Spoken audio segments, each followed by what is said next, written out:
Independent journalist Vanessa Beeley, who has been reporting from the front lines of the Syrian war, exposing links between the so-called White Helmets, Western intelligence, and Al-Qaeda-linked terror groups.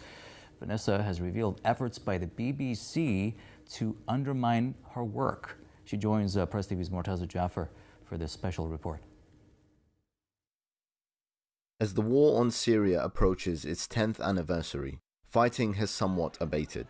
Sporadic clashes have replaced a full-on proxy war between regional powers that saw fighters from all corners swarming the country in a NATO-backed regime change effort to overthrow the government of Bashar al-Assad.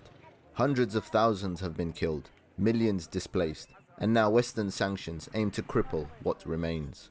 All under false pretenses, carefully choreographed by politicians and mainstream media who made every effort to present foreign fighters linked to groups such as Al-Qaeda as so-called moderate rebels, crying out for Western democracy. Eventually, a new outfit emerged, the White Helmets, a humanitarian disaster response group working in rebel-held areas to save innocent civilians, a perfect antithesis to the foreign fighters. Soon, however, inconsistencies began to appear. Behind every effort to champion the new humanitarian group lay a trail that linked to foreign-backed efforts to overthrow the government. The White Helmets are effectively a intelligence construct created by the US and the UK predominantly, operating inside Syria, embedded exclusively with armed extremist groups and terrorist groups dominated and led by Al-Qaeda or Nusra Front in Syria. This organization has, in my opinion, been responsible for underpinning particularly the UK intelligence and military-industrial complex led war against Syria, the Syrian state, the Syrian people and its allies for the last 10 years.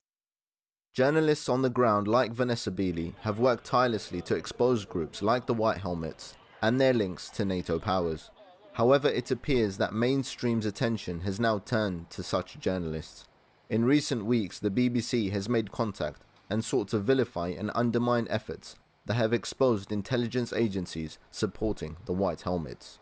Well, I think the most extraordinary aspect of the list, or the litany of accusations that came in and character assassination from the BBC producer was the final point, in which they effectively threatened me with legal action. So it appears now that the BBC is demonstrating brazenly that it is nothing more than an extension of state power. It is not performing its job as an agent of the people, which of course it should do, as any media outlet should do.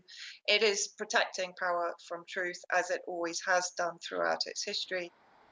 Threatening journalists on the ground exposes a fragility that's seen across the mainstream media.